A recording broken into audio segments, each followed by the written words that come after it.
திருச்சி எடமலைப்பட்டி புதூரில் காவல் நிலையம் அருகே குடியிருப்பு பகுதியில் போதையில் சுற்றித் திரிந்த இளைஞர்களை தர்மராஜ் மற்றும் அவரது கர்ப்பிணி மனைவி அருள்மொழி ஆகியோர் தட்டி கேட்ட நிலையில் அவர்கள் இருவரையும் அந்த போதை கும்பல் கீழே தள்ளி தாக்கி மிரட்டிய வீடியோ காட்சிகள் வெளியாகியுள்ளது. செய்தியாளர் கலைவேந்தன் இணைப்பில் இருக்கிறார். கலைவேந்தன், வணக்கம். கூடுதல் விவரங்களை சொல்லுங்க. வணக்கம். திருச்சி மாநகரில் பல இடங்கள், குறிப்பாக பள்ளி கல்லூரி அருகில் இந்த போதைப் பொருள் விற்பனையானது கொடிகட்டி பறக்கிறது. மாநகர போலீசார் கஞ்சா விற்பனையாளர்களை இரும்பு கரம் கொண்டு அடக்கினாலும் இந்த கஞ்சா விற்பனை தொடர்ந்து நடைபெற்று வருகிறது.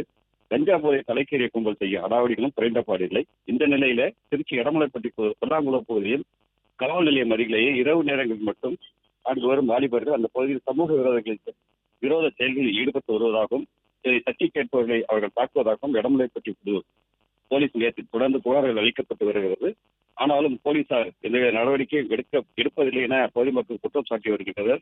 இந்த சூழலில் கஞ்சா போதை ஆசாமியை தட்டி கேட்ட அப்பகுதியைச் சேர்ந்த தர்மராஜ், அவரது கர்ப்பிணி மனைவி அருள்மொழியை கஞ்சா இளைஞர்கள் கீழே தள்ளி தாக்கி மிரட்டிய வீடியோ காட்சிகள் சமூக வலைதளங்களில் வைரலாகி பரவி வருகிறது.